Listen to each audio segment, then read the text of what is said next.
สบายดีเอ็นจีมื้อนี้บรรยากาศยามเช้าๆเฮาสิพาพี่น้อง FC เลาะชมเบิ่งบรรยากาศยามเช้าๆอยู่ที่บ้านเฮาเองพี่น้องเอ้ยบ้านเฮานี่ก็บ้านใหญ่เป็นบ้านใหญ่แต่ว่าเฮาจะเลาะโซนหนึ่งเลาะอีกคุมหนึ่งบ้านเฮานี่มีประชากรทั้งเบิดก็ประมาณ2,000กว่าคนแล้วก็มีครอบครัว400กว่าครอบครัว400กว่าหลังคาเรือนถือว่าเป็นหมู่บ้านที่ใหญ่ก็มีหลายคุม เฮาสิเลาะออกคุมทางนอกเฮาสิพา FC เลาะตอนนี้เฮา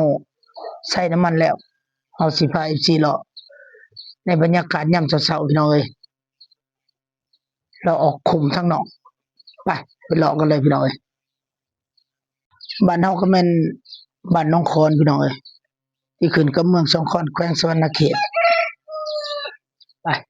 มาย่างต้นนี้ตันดีพี่น้องเอ้ยความใหญ่นี่ประมาณหน้าต่างนี่ได้อยู่6-70เซนติเมตรซื้ออีเหลียดเลยแต่ว่าบ่สูงปานใดไม้ต้นนี้ปอดมาย่างแถวนี้ยังหลายแต่ก่อนนี่ต้นใหญ่กว่านี้พี่น้องเอ้ยหน้าเม็ดปลาย2เม็ดได้แต่ก่อนอันนี้ยังเหลือต้นน้อยมันประมาณหน้าต่าง70เซนแต่ก่อนเพิ่นจะเจาะคุมขี้ยางเอาน้ำมันยางไปเฮ็ดกระบองพี่น้องเอ้ยสมัยก่อนแต่ตอนนี้บ่ได้เจาะบ่มีไผเจาะเลยก็ยังต้นไม้ก็ยังอุดมสมบูรณ์คือเก่าถือว่าตันเอาไว้เฮ็ดเรือนเฮ็ดชานนี่คักพี่น้องเอ้ยสมัยก่อนนี่ต้นไม้ยังใหญ่กว่านี้หลายพี่น้องเอ้ยแต่คราวเฮายังน้อยนี่เฮาเห็นต้นยางที่เขาเจ้าเจาะคุมขี้ยางนี่ต้นหนึ่งนี่ประมาณ4-5คุมขี้ยางอ้อมเลยหน้าต่างนี่ประมาณ2เมตรก็มีพี่น้องเอ้ยแต่ตอนนี้ยังเหลือแต่รุ่นนี่ประมาณหน้าต่าง70เซนนี่ก็ถือว่ายังใหญ่อยู่สำหรับเขตบ้านเฮาเพิ่นยังอนุรักษ์รักษาไว้ไปโอเคพี่น้องเดินทางกันต่อออกใช้ทางคุมบ่น้อยให้พี่น้องเลาะชมบรรยากาศเนี่ยยามเช้าๆนำกันพี่น้องเอ้ยเจ้เพิ่นหาก็ตื่นนอนเงียบพลังพี่น้องเอ้ยโอ้สบายดีหาก็ตื่นนอนบ่เมียพลังพี่น้องเอ้ยผู้ดีถ่ายเอาขออนุญาตถ่ายเอาเฮือนหน่อยเด้อโอ้เมียพลังพี่น้องเอ้ยขออนุญาตเพิ่นถ่ายเอาภาพบรรยากาศให้พี่น้องเฮาเบิ่ง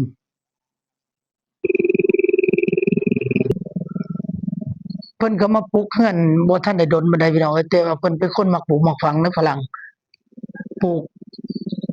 ต้นม่วงต้นอันนี้หลายประตูทางเข้าบ้านเพิ่นทางนั้นเพิ่นปลูก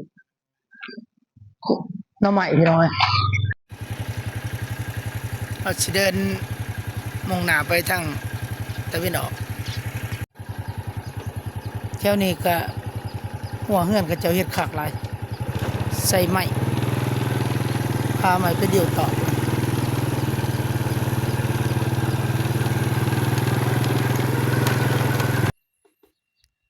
อันนี้ก็สิเป็น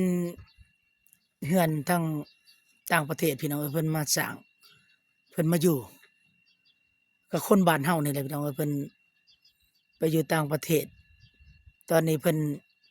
กินเงินบำนาญเพิ่นก็เลยมาสร้างบ้านไว้อยู่บ้านเกิดเพิ่นมักแบบอยู่ทงไร่ทงนาเพิ่นมาปลูกเรือนปลูกศาลไว้สไตล์โมเดิร์นพี่น้องบ้านเพิ่นก็จัดสรรงามมีต้นดอกไม้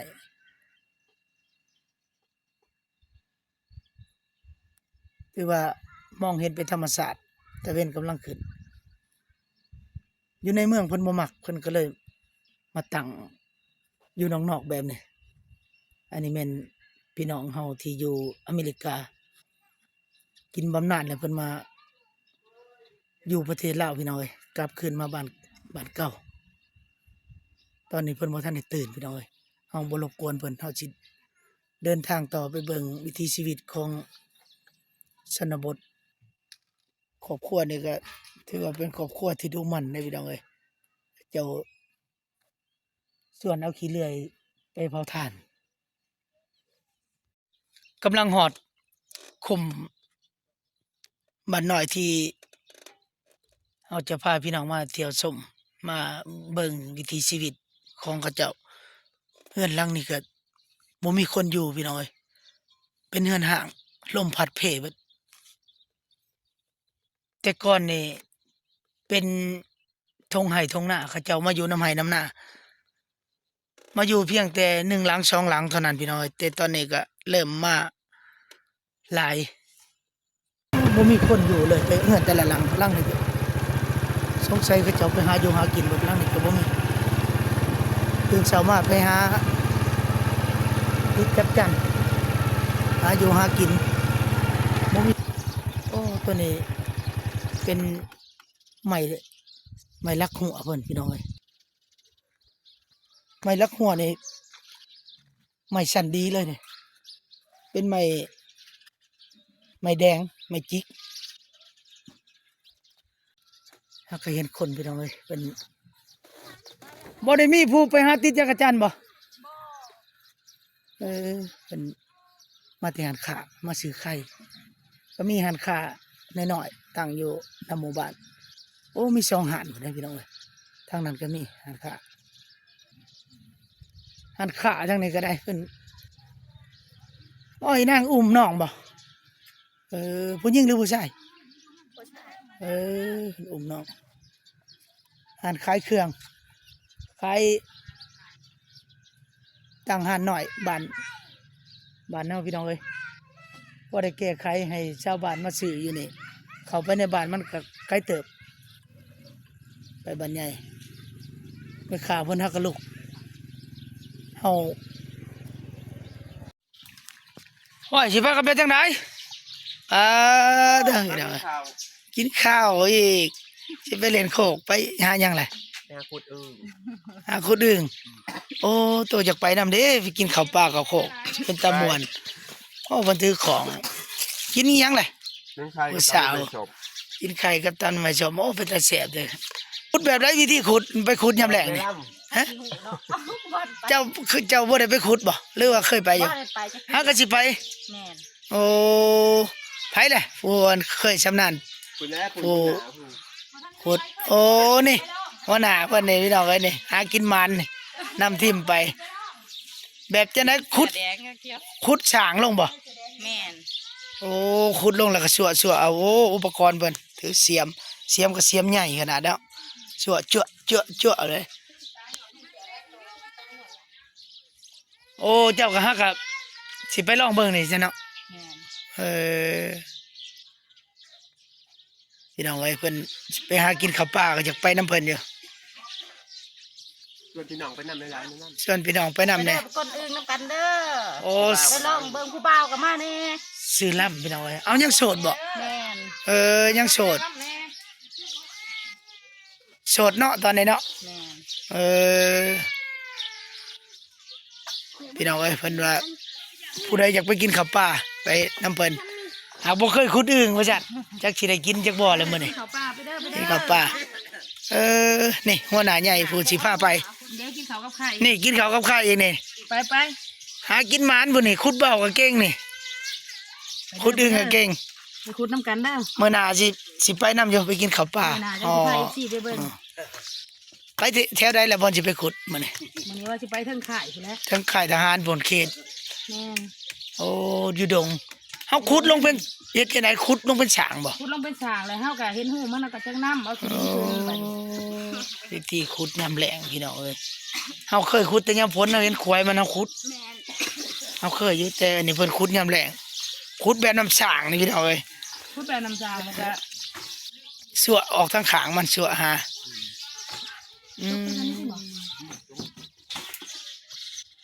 มีโอกาสหน้าจังสิไปนำไปกินข้าวปลาปิ้งอึ่งมันจั่วเด้คักได้อึ่งยำนี่ แซ่บได้ไปกินข้าวโพดบ่ได้หยังก็บ่ได้กินกับไผนะ อันนี้แหละวิถีชีวิตของคนบ้านนอกพี่น้องให้พี่น้องได้เบิ่งนี่กินข้าวก็ได้ กินหยังก็แล้วดอกพี่น้อง นั่นก็ แน แล้ว วกินกับบ่มีดอก เด็กกับปลาแดกแล้วก็พ่อ น้ำมาชมไข่ก็ได้ซื้อเขาเจ้าใช่ไหมนี่ไข่ ใคร เขา ก็ เจ้า ซื้ เฮ็ อ ด ซำนั้นนี่310,000คันดูหากินก็บ่ได้ซื้อเนาะตื่นเช้ามาหาติดจักรจันทร์ก็ได้นี่ติดจักรจันทร์อันดินนี่ซื้อแล้วซื้อน้ำไผดินนี่เจ้าบ่ซื้อเท่าไหร่ดินนี่เท่าไหร่เป็นเงินบาท5,000 บาทเนาะกว้างเท่าไหร่เนี่ยเท่าไหร่ประมาณเขาโยบเบิ่งประมาณ12โยบก็สิประมาณ12เมตรคูณ12เมตรเนาะบัดทางเข้ามาได้ซะจงทางให้เราอยู่เข้ามาอยู่เนาะโอ้ ใส่ลมแล้วว่าไม่ใช่เราพี่โก้เว้ย นี่แหละพี่น้องเอ้ยผู้แบ่งปันให้ดินตอนหนึงบ่ใหญ่แล้วแบ่งปันให้ราคาถูกๆเฮือนก็แม่นเนาะเฮือนนี่ก็ถือว่าผู้นี้แหละพี่น้องเอ้ยเพิ่นขายให้ข่อยเอางัวแลกน้ำเพิ่นน้ำเจ้าเนาะแล้วก็ข่อยไปขายต่อให้ชาวเทงอีกพี่น้องเอ้ยขายกันราคาถูกๆนั่นแหละพี่น้องเอ้ย มากเขาก็ มากมาบ่ทันปลูกซ้ํ บ่ทำมีเงินไม่ค้ำกับปูสั้น โอ้ ว่าจะทำได้แหละ เสียดายบ่ได้เพาะแล้วเนาะอันตอนนั้นเราได้มาซื้อเฮือนแล้วก็ว่าไปเกี่ยวเขาวรับจ้างทำนารับจ้างปีกายนี่เนาะเอามาซื้อดินน้ำเจ้าเรานอนอยู่ดงบ่เนาะนี่พี่น้องเอ้ยงานสารเพิ่นก็ได้คันพี่น้อง FC พอซอยได้ก็ซอยเพิ่นแน่นอนพี่น้องเนาะเห็นใจเพิ่นถ้าหากว่าพี่น้อง FC ผู้ใดมีจิตใจใส่ศรัทธาอยากความบริจาคเด้อพี่น้องเด้อหรือว่าฝากถึงผู้ใหญ่ใจดีเนาะโดยเฉพาะแม่นทั้งฝั่งไทยพี่น้องเอ้ยอยากมาร่วมทำบุญพี่น้องเอ้ยมาสร้างอันนี้แม่นชีวิตจริงของเราพี่น้องเอ้ยบ่แม่นคอนเทนต์อีหยังดอกพี่น้องเอ้ยมาถ่ายจริงๆให้พี่น้อง FC เฮาได้เห็นว่าในหมู่บ้านเฮาเนี่ยก็ยังมีผู้ที่ขาดเคินก็เลยอยากให้พี่น้อง FC เฮาทางฝั่งไทยได้เบิ่งได้เห็นเนาะถ้าหากว่า FC ทางฝั่งไทยพอซอยได้ก็อยากให้ซอยเนาะพี่น้องเนาะผู้ละเล็กละน้อยตอนนี้เราก็บ่ได้นอนอยู่เฮือนพี่น้องเอ้ยนอนดงนอนป่าพุ่นไปเฮ็ดสวนมันย้อนความอยากได้อยากมีพี่น้อง ได้ซ้ำนี่ดินตอนนี้นี่มูลค่าประมาณ 5,000 บาทเพิ่นพี่น้องเฮือนไก่เพิ่นแบ่งปันให้แต่ว่ารายได้ตัวดังกล่าวเพิ่นมาซื้อนี่ก็แม่นดำนารับจ้างพี่น้องเอ้ยดำนารับจ้างได้ 5,000 บาทเพิ่นว่าเพิ่นก็มาซื้อดินตอนนี้ขอแบ่งปันนำชาวบ้านเกี่ยวเขาวรับจ้าง2ผัวเมียปีกายนี่ก็ได้เงินประมาณเป็นเงินบาทไทย10,000 บาทพี่น้องเงินกีบก็ถ้าเทียบเงินกีบ6 ล้านกว่ากีบเพิ่นก็มาซื้อเฮือนนี่แหละพี่น้องเอ้ยเพิ่นมากมาแล้วแต่ว่าเพิ่นบ่ทันได้ปลูกย้อนว่าเพิ่นยังขาดเคินแนวสิปลูกบ่มีทางแห้งสิปลูกพี่น้องเอ้ยยังซื้อตะปูจ้างสร้างเนาะเพิ่นก็เฮ็ดบ่เป็นเฮือนหลังนี้ถือว่าเพิ่นได้ซื้อน้ำข่อยก็แบ่งปันให้เพิ่นข่อยซื้อน้ำผู้นั้นเอางัวแลกเอาพี่น้องเอ้ยแต่ว่าก็มาให้ขายให้ทั้งชาวเทงเบาแอดอีกนั่นหลังนี่เราหมากมาแล้วแต่ว่าบ่ทันได้เฮ็ดเสามันจักต้นก็เสา12บ่หรือ15นี่แหละเนาะประมาณนี้12บ่2 4 612ต้นพี่น้องเสา12ต้นเป็นมุงสังกะสีเป็นเสาไม้จิกเนาะ มาจิกไม้แดงตัวนี้เสาซ่านเฮือนสมัยก่อนบนเสียดซ่านพี่น้องเฮือน2ซ่านเฮ็ดซ่านแต่ว่าใหม่ก็ผู้ดอกแล้วแหละแต่ว่าคันเอามาซ้อใหม่เนี่ยก็ยังโอเคอยู่ได้เนาะใหม่เนาะดีอยู่อันนี้แป้นตัวนี้แป้นไม้ยังก็เจ้าแอมดิไม่จิกบ่ไม่จิกเป็นแป้นไม่จิกปวกขึ้นเนาะหากมากออกมันยังสิอยู่บ่ปวกนี่ ขึ้นจะอยู่เรือนพัน ขึ้นแต่อยู่เฮือนมันกันมากมาแล้วมันสิหนีบ่ปวกนี่ โอ้ยมันก็หนีนี่ครับมันบ่ขึ้นใหม่ โอ้ เออก องเนี่ยพ้นโต๊ะก็ยังไม่ขึ้นไหม เออ เดี๋ยวนี้บ่ขึ้นดอกก็บ่ ยันว่ามันยังค้างอยู่ในนี่ปวกบ่อยู่บ่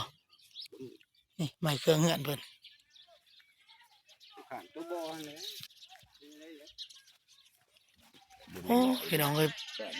บ่แม่นเนาะ ตอนนี้ก็สิฮอดฤดูฝนแล้วก็เต็มที่เด้พี่น้องนี่เนาะมุ่งหญ้าเพิ่นสิอยู่จังได๋ล่ะบัดนี้ฝนตกในหัวเด้นี่เนาะถูกลมไม้แง่งนี่พัดไปเด้นี่ นี่ก็เฮ็ดให้มันซำนะ ชุมเจ้าบ่มาเฮ็ดซอยนี่ เฮานี่เฮ็ด โอ้นี่ชาวบ้านเฮือนไก่พี่น้องเอ้ย นี่ก็ยังเงิน โอ้ชุมเจ้ามาหม่างซอยมาเฮ็ดซอย คนมาแต่ โอ้เจ้าอันนี้แหละน้องอันถือว่าชาวบ้านช่วยกันอีตนเล่าเฮ็ดให้เล่าพี่น้องเอ้ยนี่เราบ่มีเงินมาเบิ่งเงินขัวเรานี่พี่น้องเงินขัวเราแต่เสิได้เราบ่อยู่มื้อหน้าเรามาเฮาสิมาเล่นน้ำเรานี่เงินขัวเราเตาเราก็ได้พี่น้องเอ้ยบ่อนอยู่บ่นอนก็เบิ่งน้ำกันนี่แหละนี่แล้วมีลูกผู้หนึ่งเนาะลูกผู้หนึ่งนี่สังกะสีละมุงก็ได้นี่บ่นอนสภาพพี่น้องเอ้ยเบิ่งน้ำกันให้ FC เฮาได้เบิ่ง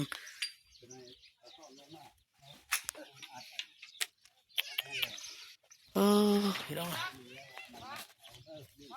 คันฝนตกนี่แน่นอนเลยพี่น้องเอ้ยบ่มีบนอยู่เลย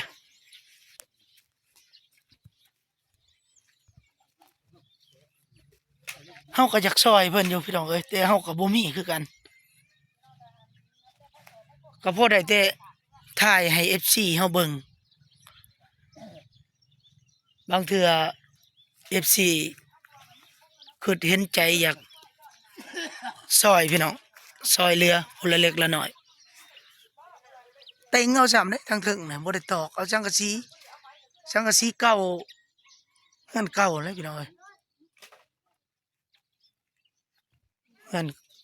เย่บ่ล่ะ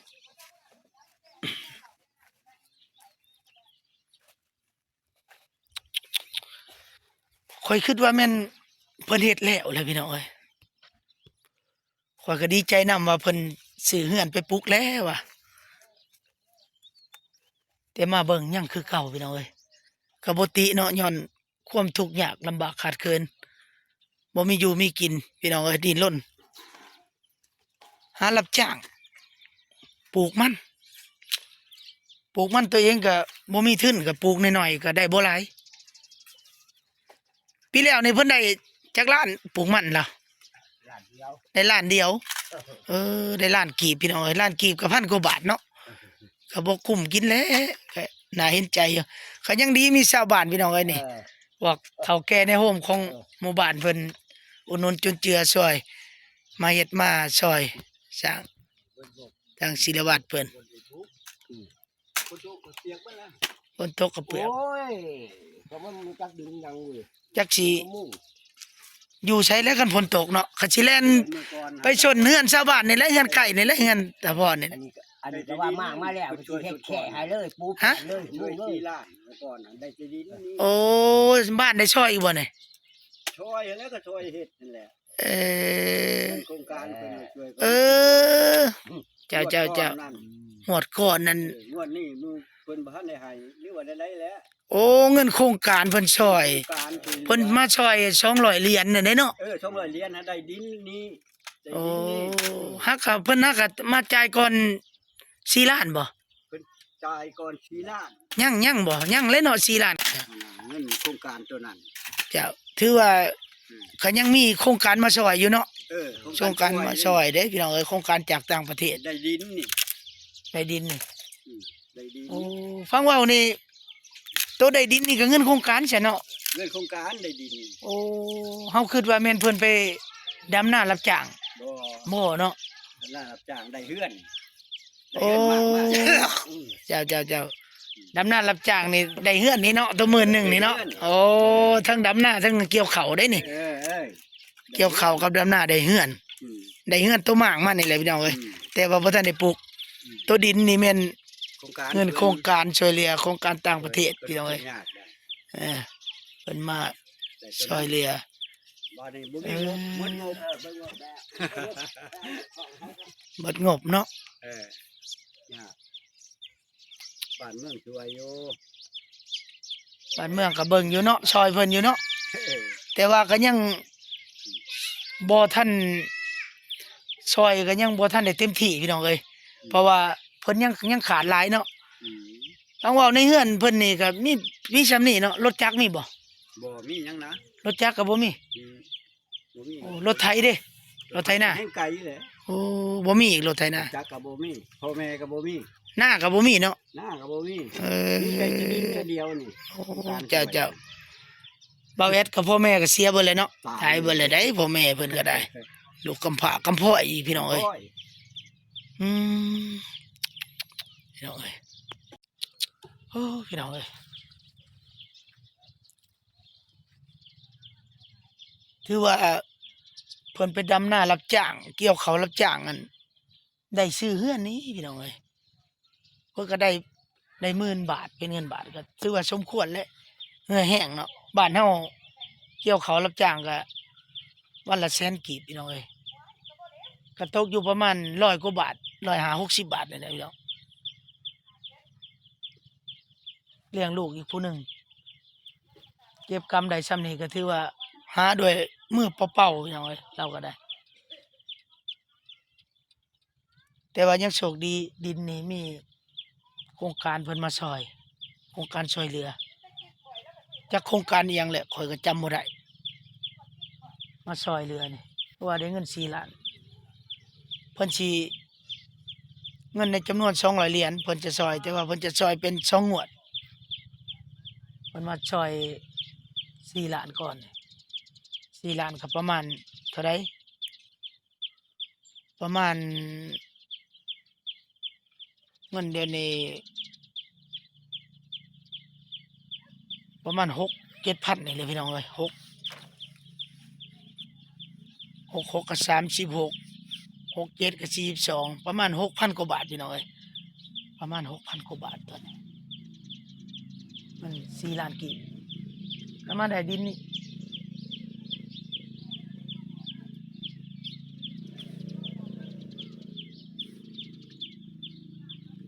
เพราะว่าพี่น้องเฮือนไก่เพิ่นแบ่งปันดินให้กว้างๆก็ประมาณ12คูณ13 เมตรนี่แหละมูลค่าก็คิดเป็นเงินไทยก็ 5,000 บาทเพิ่นแบ่งปันให้เอ้าโอเคพี่น้องเอ้ยจังได๋ก็ขอฝากนำ FC เด้อพี่น้องเด้อแต่ละหม่องแต่ละบอนโดยเฉพาะก็แม่น FC พี่น้องทางไทยเฮาคันว่าอยากแบ่งปันแบ่งเบาความทุกข์พี่น้องเอ้ยความลำบากแบ่งเบาหากว่าถ้ามีผู้ใหญ่ใจดีท่านใดเนาะอยากช่วยเหลือเด้อพี่น้องเด้อก็ติดต่อมาทางช่องคนบ้านนอกเนาะเฮาก็จะมามอบให้ตัวทานเองด้วยมือแล้วเฮาก็สิทำคลิปให้เบิ่งเนาะเงินทุกบาททุกสตางค์เฮาก็จะช่วยถ้าเฮามีเฮาก็จะช่วยคือกันเนาะเฮาก็คือเห็นเฮาก็เป็นผู้หนึ่งที่อยากช่วยเหลือคนแต่ว่าช่วยที่เฮาจะช่วยได้พี่น้องเอ้ยเฮาก็บ่มีเนาะเอาโอเคสำหรับคลิปนี้ก็ฝากสำนี้ก่อนพี่น้องเอ้ยขอขอบใจทางบรรดา FC เนาะบ่ว่าสิเป็นทั้งลาวทั้งไทย ที่เข้ามาเบิ่งติดตามรับชม และส่วนหลายก็ FC ของข่อยก็พี่น้องทั้งไทยพี่น้องที่เข้ามารับชมก็ขอขอบคุณหลายๆพี่น้องที่เข้ามาติดตามและสนับสนุนขอขอบใจ